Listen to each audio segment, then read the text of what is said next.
Opisyal nang idineklara ang Isabela bilang insurgency-free at nasa estado ng matatag na kapayapaan at seguridad.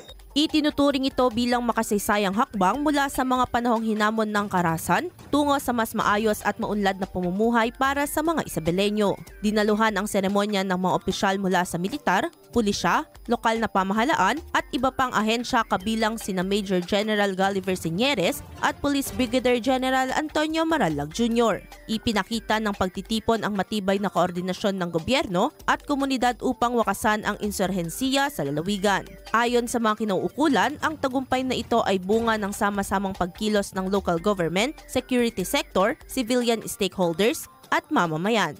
Binubuksan nito ang oportunidad para sa mas maraming proyekto, kabuhayan at pangmatagalang pag-unlad sa probinsya.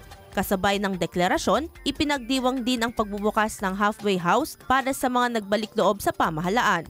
Nanawagan si Major General Sienieres sa natitirang miyembro ng kilusan na bumaba at yakapin ang pagbabago para sa mas mapayapa at masayang pamumuhay. Idol, parang bumibilis ba ang pagtanda? Ang dahilan humihina ang cell division na pagpapalit ng bagong cell habang nagkakaedad.